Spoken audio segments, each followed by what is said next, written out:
ಕಾಂಗ್ರೆಸ್ನಲ್ಲಿ ಎಲ್ಲೆಲ್ಲ ನಡೀತಾ ಇದೆ ಅನ್ನೋದನ್ನ ನೋಡ್ತಾ ಇದ್ವಿ. ಇನ್ನು ಬಿಜೆಪಿಯ ಕತೆ ಏನು? ಹೆಚ್ಚು ಕಮ್ಮಿ ಬಿಜೆಪಿಯಲ್ಲೂ ಕೂಡ ಸುಮಾರು ತಿಂಗಳಿಂದಲೇ ಒಂದಷ್ಟು ಇರುಸು ಮುರುಸು ಶುರುವಾಗಿದೆ. ಅದು ಬಿಜೆಪಿಯ ರಾಜ್ಯಾಧ್ಯಕ್ಷರ ಆಯ್ಕೆ ವಿಚಾರಕ್ಕೆ ಸಂಬಂಧಪಟ್ಟಂತೆ.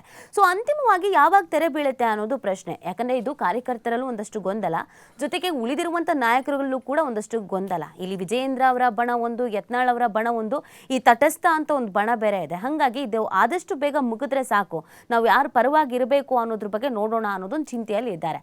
ಆದರೆ ಈ ರಾಜ್ಯಾಧ್ಯಕ್ಷರ ಆಯ್ಕೆ ಅಥವಾ ರಾಜ್ಯಾಧ್ಯಕ್ಷರ ಬದಲಾವಣೆ ಅಥವಾ ರಾಜ್ಯಾಧ್ಯಕ್ಷರ ವಿಚಾರಕ್ಕೆ ಸಂಬಂಧಪಟ್ಟಂತೆ ನಿರ್ಧಾರವನ್ನು ತೆಗೆದುಕೊಳ್ಳೋದು ಹೆಚ್ಚು ಕಮ್ಮಿ ಇನ್ನು ಒಂದು ತಿಂಗಳು ಹಿಂಗೇ ಜಟಾಪಟಿ ಮುಂದುವರಿಯುವಂಥ ಸಾಧ್ಯತೆ ಇದೆ. ಯಾಕಂದರೆ ಇನ್ನೇನು ಮಾರ್ಚ್ನಲ್ಲಿ ವಿಧಾನಮಂಡಲ ಅಧಿವೇಶನ ಪ್ರಾರಂಭ ಆಗತ್ತೆ. ಇದು ಬಜೆಟ್ ಅಧಿವೇಶನ ಕೂಡ ಆಗಿರೋದ್ರಿಂದ ಬಹಳ ಇಂಪಾರ್ಟೆಂಟ್ ಆಗತ್ತೆ. ಇದು ಮಾರ್ಚ್ 3ನೇ ವಾರ ಅಂದರೆ ಮಾರ್ಚ್ ಎಂಡ್ವರೆಗೂ ಕೂಡ ಈ ಅಧಿವೇಶನ ಇರೋದ್ರಿಂದ ಅಲ್ಲಿವರೆಗೂ ಕೂಡ ರಾಜ್ಯಾಧ್ಯಕ್ಷರ ವಿಚಾರಕ್ಕೆ ಸಂಬಂಧಪಟ್ಟಂತೆ ಯಾವುದೇ ನಿರ್ಣಯ ಅಥವಾ ನಿರ್ಧಾರವನ್ನು ಹೈಕಮಾಂಡ್ ತೆಗೆದುಕೊಳ್ಳೋದು ತೀರಾ ಕಡಿಮೆ ಇದೆ.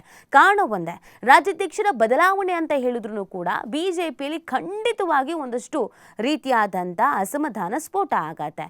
ತಾವು ಏನು ಮಾಡದೇ ಇದ್ರೆ ತುಂಬ ಬೆಟರ್ ಅನ್ನುವಂಥ ನಿರ್ಧಾರಕ್ಕೆ ಹೈಕಮಾಂಡ್ ಬಂದಿದೆ. ದೆಹಲಿಯ ಚುನಾವಣೆ ಹೇಳಿದ್ರು, ದೆಹಲಿಯ ರಿಸಲ್ಟ್ ನೋಡಿದ್ರು, ಸರ್ಕಾರ ರಚನೆ ನೋಡಿದ್ರು, ಅದಾದ್ಮೇಲೆ ನಾವು ನಿರ್ಧಾರ ತೆಗೆದುಕೊಳ್ತೀವಿ ಅಂತ ಹೇಳಿದ್ರು. ಅದು ಮುಂದಕ್ಕೆ ಹೋಗ್ತಾ ಬಂತು. ಈಗ ಇಲ್ಲಿ ಬಜೆಟ್ ಅಧಿವೇಶನ ಬೇರೆ ಇದೆ. ಹೀಗಿರ್ಬೇಕಾದ್ರೆ ಈ ಸಂದರ್ಭದಲ್ಲಿ ವಿಜಯೇಂದ್ರ ಅವರೇ ಮುಂದುವರಿತಾರೆ ಅಂತಂದ್ರೂ ಗಲಾಟೆ ಆಗತ್ತೆ, ವಿಜಯೇಂದ್ರ ಅವರನ್ನ ಬದಲು ಮಾಡ್ತೀವಿ ಅಂತ ಹೇಳಿದ್ರು ಗಲಾಟೆ ಆಗತ್ತೆ. ಹಾಗಾಗಿ ಈ ಅಧಿವೇಶನ ಮುಗಿಯೋವರೆಗೂ ಕರೆಕ್ಟಾಗಿ 1 ತಿಂಗಳು ಯಾವುದೇ ರೀತಿಯಾದಂಥ ನಿರ್ಧಾರವನ್ನು ತೆಗೆದುಕೊಳ್ಳದೆ ಪ್ರಕಟಿಸದೆ ಯಥಾಸ್ಥಿತಿಯನ್ನು ಮುಂದುವರಿಸೋದಕ್ಕೆ ಹೈಕಮಾಂಡ್ ನಾಯಕರು ನೋಡ್ತಾ ಇದ್ದಾರೆ. ಆ ಕಾರಣಕ್ಕಾಗಿ ಇನ್ನೂ 1 ತಿಂಗಳು ಈ ರಾಜ್ಯಾಧ್ಯಕ್ಷರ ಬದಲಾವಣೆಯ ವಿಚಾರಕ್ಕೆ ಸಂಬಂಧಪಟ್ಟಂತೆ ಯತ್ನಾಳ್ ಅವರ ಸ್ಟೇಟ್ಮೆಂಟನ್ನು ನಾವು ಕೇಳಬೇಕಾಗತ್ತೆ, ನೀವು ನೋಡಬೇಕಾಗತ್ತೆ.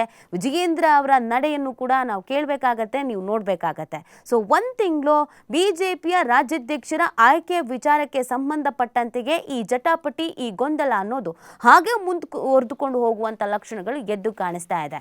ಬಟ್ ಅದಾದ್ಮೇಲೆ ಏನು ಅನ್ನೋದು ಮತ್ತೆ ಪ್ರಶ್ನೆ ಇರೋದು. ಇನ್ನು ಅದಾದ್ಮೇಲೆ ಸ್ಥಳೀಯ ಸಂಸ್ಥೆಗಳ ಚುನಾವಣೆ ಅಂತ ಹೇಳ್ತಾರೆ ಅಂತ ಕಾಣುತ್ತೆ. ಸ್ಥಳೀಯ ಸಂಸ್ಥೆ ಚುನಾವಣೆಗಳಿಗಿದೆ, ಕಾಂಗ್ರೆಸ್ ಸಕಲ ಸಿದ್ಧತೆಯನ್ನು ಮಾಡ್ಕೊಳ್ತಾ ಇದೆ, ನಾವು ಕೂಡ ಸಕಲ ಸಿದ್ಧತೆಯನ್ನು ಮಾಡ್ಕೊಳ್ಬೇಕಾಗತ್ತೆ.